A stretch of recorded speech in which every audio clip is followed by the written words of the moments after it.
नमस्ते मेरे प्यारे दोस्तों। आज मैं आपको सुनाऊंगी प्रेमचंद जी का उपन्यास गोदान भाग 14। होरी की फसल सारी की सारी डाल की भेंट हो चुकी थी। वैशाख तो किसी तरह कटा, मगर जेठ लगते लगते घर में अनाज का एक दाना न रहा। 5-5 पेट खाने वाले और घर में अनाज नदारद। दोनों जून न मिले, 1 जून तो मिलना ही चाहिए। भर पेट न मिले, आधा पेट तो मिले। निराहार कोई कई दिन रह सकता है। उधार ले तो किससे? गांव के छोटे बड़े महाजनों से तो मुंह चुराना पड़ता था। मजूरी भी करे तो किसकी? जेठ में अपना ही काम ढेरों था। ऊख की सिंचाई लगी हुई थी, लेकिन खाली पेट मेहनत भी कैसे हो। सांझ हो गई थी, छोटा बच्चा रो रहा था। माँ को भोजन न मिले तो दूध कहाँ से निकले। सोना परिस्थिति समझती थी, मगर रूपा क्या समझे। बार बार रोटी रोटी चिल्ला रही थी। दिन भर तो कच्ची अमिया से जी बहला, मगर अब तो कोई ठोस चीज चाहिए। होरी दुलारी सहुआइन से अनाज उधार मांगने गया था, पर वह दुकान बंद करके पैक चली गई थी। मंगरू साह ने केवल इनकार ही न किया, लताड़ भी दी। उधार मांगने चले हैं, 3 साल से ढेला सूद नहीं दिया, उस पर उधार दिए जाओ। अब आकबत में देंगे। खोटी नीयत हो जाती है तो यही हाल होता है। भगवान से भी यह अनीति नहीं देखी जाती है। कारकुन की डांट पड़ी तो कैसे चुपके से रुपए उगल दिए। मेरे रुपए ही नहीं है, और मेहरिया है कि उसका मिजाज ही नहीं मिलता। वहां से रुआसा होकर उदास बैठा था कि पुन्नी आग लेने आई। रसोई के द्वार पर जाकर देखा तो अंधेरा पड़ा हुआ था। बोली, आज रोटी नहीं बना रही हो क्या भाभी जी? अब तो बेला हो गई। जब से गोबर भागा था, पुन्नी और धनिया में बोलचाल हो गई थी। होरी का एहसान भी मानने लगी थी। हीरा को अब वह गालियां देती थी, हत्यारा, गौ हत्या करके भागा। मुंह में कालिख लगी है, घर कैसे आए? और आए भी तो घर के अंदर पांव न रखने दूं। गौ हत्या करते इसे लाज भी न आई। बहुत अच्छा होता, पुलिस बांध कर ले जाती और चक्की पिसवाती। धनिया कोई बहाना न कर सकी। बोली, रोटी कहाँ से बने, घर में दाना तो है ही नहीं। तेरे महतों ने बिरादरी का पेट भर दिया, बाल बच्चे मरे या जिए। अब बिरादरी झांकती तक नहीं।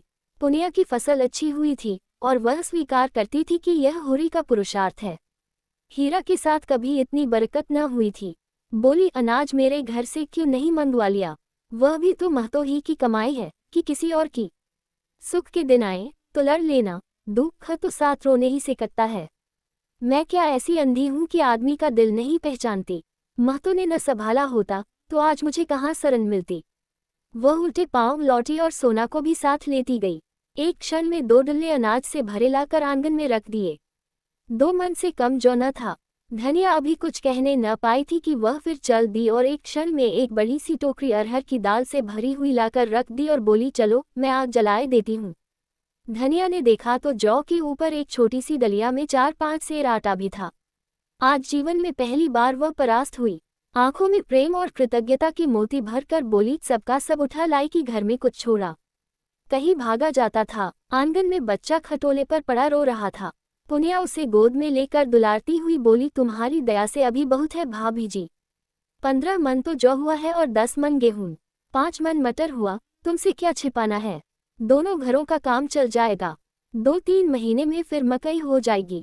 आगे भगवान मालिक है। झुनिया ने आकर आंचल से छोटी सास के चरण छुए। पुनिया ने असीस दिया। सोना आग जलाने चली। रूपा ने पानी के लिए कलसा उठाया। रुकी हुई गाड़ी चल निकली। जल में अवरोध के कारण जो चक्कर था, फेन था, शोर था, गति की तीव्रता थी, वह अवरोध के हट जाने से शांत मधुर ध्वनि के साथ सम धीमी एक रस धार में बहने लगा। पुनिया बोली, महतो को डांट देने की ऐसी जल्दी क्या पड़ी थी? धनिया ने कहा, बिरादरी में सुरखरू कैसे होते? भाभी, बुरा न मानो तो एक बात कहूँ। कह, बुरा क्यों मानूंगी? न कहूंगी, कहीं तुम बिगड़ने न लगो। कहती हूँ, कुछ न बोलूंगी। कह तो तुम्हें झुनिया को घर में रखना न चाहिए था। तब क्या करती? वह डूब मरती थी, मेरे घर में रख देती, तब तो कोई कुछ न कहता। ये तो तू आज कहती है। उस दिन भेज देती तो झाड़ू लेकर दौड़ती। इतने खर्च में तो गोबर का ब्याह हो जाता। होनहार को कौन टाल सकता है पगली। अभी इतने ही से गला नहीं छूटा। बोला, अब अपनी गाय के दाम मांग रहा है। तब तो गाय दी थी कि मेरी सगाई कहीं ठीक कर दो। अब कहता है, मुझे सगाई नहीं करनी, मेरे रुपए दे दो। उसके दोनों बेटे लाठी लिए फिरते हैं। हमारे कौन बैठा है जो उससे लड़े। इस सत्यानाशी गाय ने आकर घर चौपट कर दिया। कुछ और बातें करके पुनिया आग लेकर चली गई। होरी सब कुछ देख रहा था। भीतर आकर बोला, पुनिया दिल की साफ है। हीरा भी तो दिल का साफ था। धनिया ने अनाज तो रख लिया था, पर मन में लज्जित और अपमानित हो रही थी। ये दिनों का फेर है कि आज उसे यह नीचा देखना पड़ा। तू किसी का औसान नहीं मानती, यही तुझ में बुराई है। औसान क्यों मानूं? मेरा आदमी उसकी गिरस्ती के पीछे जान नहीं दे रहा है। फिर मैंने दान थोड़े ही लिया है, उसका एक एक दाना भर दूंगी। मगर पुनिया अपने जेठानी के मनोभाव समझकर भी होरी का एहसान चुकाती जाती थी। जब अनाज चुक जाता, मंदोमंद दे जाती, मगर जब चौमासा आ गया और वर्षा न हुई तो समस्या अत्यंत जटिल हो गई। सावन का महीना आ गया था और बगुले उठ रहे थे। कुओं का पानी भी सूख गया था और ऊख-ताप से जली जा रही थी। नदी से थोड़ा थोड़ा पानी मिलता था, मगर उसके पीछे आए दिन लाठियां निकलती थीं। यहाँ तक कि नदी ने भी जवाब दे दिया।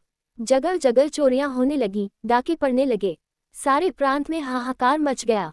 बारे कुशल हुई कि भादों में वर्षा हो गई और किसानों के प्राण हरे हुए। कितना उत्साह था उस दिन। प्यासी पृथ्वी जैसे अघाती ही न थी और प्यासे किसान ऐसे उछल रहे थे मानो पानी नहीं, अशर्फियां बरस रही हों। बटोर लो, जितना बटोरते बने। खेतों में जहां बगुले उठते थे, वहां हल चलने लगे। बालवृंद निकल निकल कर तालाबों और पोखरों और गढ़ियों का मुआयना कर रहे थे। ओहो, तालाब तो आधा भर गया और वहां से गढ़िया की तरफ दौड़े। मगर अब कितना ही पानी बरसे, ऊख तो विदा हो गई। एक एक हाथ की होके रह जाएगी। मक्का और ज्वार और कोदो से लगान थोड़े ही चुकेगा, महाजन का पेट थोड़े ही भरा जाएगा। हाँ, गौ के लिए चारा हो गया और आदमी जी गया। जब माघ बीत गया और भोला के रुपए न मिले, तो एक दिन वह झल्लाया हुआ होरी के घर आ धमका और बोला, यही है तुम्हारा कौल। इसी मुंह से तुमने ऊख पेर कर मेरे रुपए देने का वादा किया था। अब तो ऊख पेर चुके, लाओ रुपए मेरे हाथ में। होरी जब अपने विपत्ति सुनाकर और सब तरह से चिरौरी करके हार गया और भोला द्वार से न हटा, तो उसने झुंझला कर कहा, तो महतो, इस वक्त तो मेरे पास रुपए नहीं हैं और न मुझे कहीं उधार ही मिल सकता है। मैं कहाँ से लाऊं? दाने दाने की तंगी हो रही है।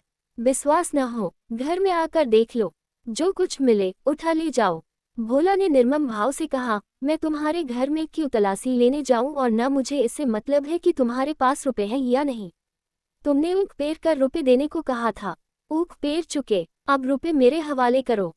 तो फिर जो कहो वो करूं। मैं क्या कहूं? मैं तुम्हीं पर छोड़ता हूं। मैं तुम्हारे दोनों बैल खोल ले जाऊंगा। होरी ने उसकी ओर विस्मय भरी आंखों से देखा, मानो अपने कानों पर विश्वास न आया हो। फिर हतबुद्धि सा सिर झुका कर रह गया। भोला क्या उसे भिखारी बनाकर छोड़ देना चाहते हैं? दोनों बैल चले गए, तब तो उसके दोनों हाथ ही कट जाएंगे। दीन स्वर में बोला, दोनों बैल ले लोगे तो मेरा सर्वनाश हो जाएगा। अगर तुम्हारा धर्म यही कहता है तो खोल ले जाओ। तुम्हारे बनने बिगड़ने की मुझे परवाह नहीं है। मुझे अपने रुपए चाहिए, और जो मैं कह दूं। मैंने रुपए दे दिए। भोला सन्नाटे में आ गया। उसे अपने कानों पर विश्वास न आया। होरी इतनी बड़ी बेईमानी कर सकता है, ये संभव नहीं। उग्र होकर बोला, अगर तुम हाथ में गंगाजली लेकर कह दो कि मैंने रुपए दे दिए, तो सब्र कर लूंगा। कहने का मन तो चाहता है, मरता क्या न करता, लेकिन कहूंगा नहीं। तुम कह ही नहीं सकते। हाँ भैया, मैं नहीं कह सकता। हंसी कर रहा था। एक क्षण तक वह दुविधा में पड़ा रहा। फिर बोला, तुम मुझसे इतना बैर क्यों पाल रहे हो भोला भाई? झुनिया मेरे घर में आ गई तो मुझे कौन सा सर्प मिल गया? लड़का अलग हाथ से गया, 200 रुपया दांड़ अलग भरना पड़ा। मैं तो कहीं का न रहा और अब तुम भी मेरी जड़ खोद रहे हो। भगवान जानते हैं, मुझे बिल्कुल न मालूम था कि लौंडा क्या कर रहा है। मैं तो समझता था गाना सुनने जाता होगा। मुझे तो उस दिन पता चला जब आधी रात को झुनिया घर में आ गई। उस वक्त मैं घर में न रखता तो सोचो कहाँ जाती, किसकी होकर रहती। झुनिया बरौठी के द्वार पर छिपी खड़ी यह बातें सुन रही थी। बाप को अब वह बाप नहीं शत्रु समझती थी। डरी, कहीं होरी बैलों को दे न दे। जाकर रूपा से बोली, अम्मा को जल्दी से बुला ला। कहना, बड़ा काम है, विलम्ब न करो। धनिया खेत में गोबर फेंकने गई थी। बहू का संदेश सुना तो आकर बोली, काहे बुलाया है बहू? मैं तो घबरा गई। काका को तुमने देखा है न? हाँ देखा, कसाई की तरह द्वार पर बैठा हुआ है। मैं तो बोली भी नहीं। हमारे दोनों बैल मांग रहे हैं दादा से। धनिया के पेट की आंतें भीतर सिमट गईं। दोनों बैल मांग रहे हैं। हाँ, कहते हैं या तो हमारे रुपए दो या हम दोनों बैल खोल ले जाएंगे। तेरे दादा ने क्या कहा? उन्होंने कहा तुम्हारा धर्म कहता हो तो खोल ले जाओ। तो खोल ले जाए, लेकिन इसी द्वार पर आकर भीख न मांगे तो मेरे नाम पर थूक देना। हमारे लहू से उसकी छाती जुड़ाती हो तो जुड़ा ले। वह इसी तैश में बाहर आकर होरी से बोली, महतो दोनों बैल मांग रहे हैं तो दे क्यों नहीं देते? उनका पेट भरे, हमारे भगवान मालिक हैं, हमारे हाथ तो नहीं काट लेंगे। अब तक अपने मजूरी करते थे, अब दूसरों की मजूरी करेंगे। भगवान की मर्जी होगी तो फिर बैल बधिये हो जाएंगे और मजूरी ही करते रहे तो कौन बुराई है। बूढ़े सूखे और पोत लगान का बोझ न रहेगा। मैं न जानती थी ये हमारे बैरी हैं, नहीं गाय लेकर अपने सिर पर विपत्ति क्यों लेती। उस निगोड़ी का पौरा जिस दिन से आया, घर तहस नहस हो गया। भोला ने अब तक जिस शस्त्र को छिपा रखा था, अब उसे निकालने का अवसर आ गया। उसे विश्वास हो गया, बैलों के सिवा इन सबों के पास कोई अवलंब नहीं है। बैलों को बचाने के लिए ये लोग सब कुछ करने को तैयार हो जाएंगे। अच्छे निशानेबाज की तरह मन को साध कर बोला, अगर तुम चाहते हो कि हमारी बेइज्जती हो और तुम चैन से बैठो तो यह न होगा। तुम अपने 100-200 को रोते हो, यहाँ लाख रुपए की आबरू बिगड़ गई। तुम्हारी कुशल इसी में है कि जैसे झुनिया को घर में रखा था वैसे ही घर से निकाल दो, फिर न हम बैल मांगेंगे न गाय का दाम मांगेंगे। उसने हमारी नाक कटवाई है तो मैं भी उसे ठोकरें खाते देखना चाहता हूँ। वह यहाँ रानी बनी बैठी रहे और हम मुंह में कालिक लगाए उसके नाम को रोते रहें, यह मैं नहीं देख सकता। वह मेरी बेटी है, मैंने उसे गोद में खिलाया है और भगवान साखी है, मैंने उसे कभी बेटों से कम नहीं समझा। लेकिन आज उसे भीख मांगते और घूर पर दाने चुनते देखकर मेरी छाती शीतल हो जाएगी। जब बाप होकर मैंने अपना हृदय इतना कठोर बना लिया है, तब सोचो मेरे दिल पर कितनी बड़ी चोट लगी होगी। इस मुंजली ने 7 पुस्त का नाम डुबा दिया और तुम उसे घर में रखे हुए हो, यह मेरी छाती पर मूंग दलना नहीं तो और क्या है। धनिया ने जैसे पत्थर की लकीर खींचते हुए कहा, तो महतो मेरी भी सुन लो। जो बात तुम चाहते हो वह न होगी, 100 जन्म न होगी। झुनिया हमारी जान के साथ है। तुम बैल ही तो ले जाने को कहते हो, ले जाओ। अगर इससे तुम्हारी कटी हुई नाक जुड़ती हो तो जोड़ लो, पुरखों की आबरू बचती हो तो बचा लो। झुनिया से बुराई जरूर हुई। जिस दिन उसने मेरे घर में पांव रखा मैं झाड़ू लेकर मारने को उठी थी, लेकिन जब उसकी आंखों से झरझर आंसू बहने लगे तो मुझे उस पर दया आ गई। तुम अब बूढ़े हो गए महतो, पर आज भी तुम्हें सगाई की धुन सवार है, फिर वह तो अभी बच्चा है। भोला ने अपील भरी आंखों से होरी को देखा। सुनते हो होरी इसकी बातें? अब मेरा दोस्त नहीं, मैं बिना बैल लिए न जाऊंगा। होरी ने दृढ़ता से कहा, ले जाओ, फिर रोना मत कि मेरे बैल खोल ले गए। नहीं रोऊंगा। भोला बैलों की पगहिया खोल ही रहा था कि झुनिया चकतियोदार साड़ी पहने बच्चे को गोद में लिए बाहर निकल आए और कपित स्वर में बोली, काका लो, मैं इस घर से निकल जाती हूँ और जैसी तुम्हारी मनोकामना है उसी तरह भीख मांगकर अपना और अपने बच्चे का पेट पालूंगी, और जब भीख भी न मिलेगी तो कहीं डूब मरूंगी। भोला खिसियाकर बोला, दूर हो मेरे सामने से, भगवान न करे मुझे फिर तेरा मुंह देखना पड़े। कुल अच्छिनी, कुल कलंकानी कहीं की, अब तेरे लिए डूब मरना ही उचित है। झुनिया ने उसकी ओर ताका भी नहीं। उसमें वह क्रोध था जो अपने को खा जाना चाहता है, जिसमें हिंसा नहीं आत्मसमर्पण है। धरती इस वक्त मुंह खोलकर उसे निगल लेती तो वह कितना धन्य मानती।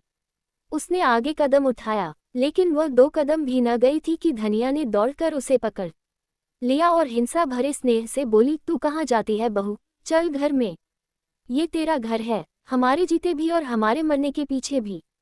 डूब मरे वह जिसे अपने संतान से बैर हो। इस भले आदमी को मुंह से ऐसी बात कहते लाज नहीं आती। मुझ पर धौंस जमाता है नीच, ले जा बैलों का रकत पी। झुनिया रोती हुई बोली, अम्मा जब अपना बाप हो के मुझे धिक्कार रहा है तो मुझे डूब ही मरने दो। मुझ अभागिनी के कारण तो तुम्हें दुख ही मिला। जब से आई तुम्हारा घर मिट्टी में मिल गया। तुमने इतने दिन मुझे जिस प्रेम से रखा माँ भी न रखती।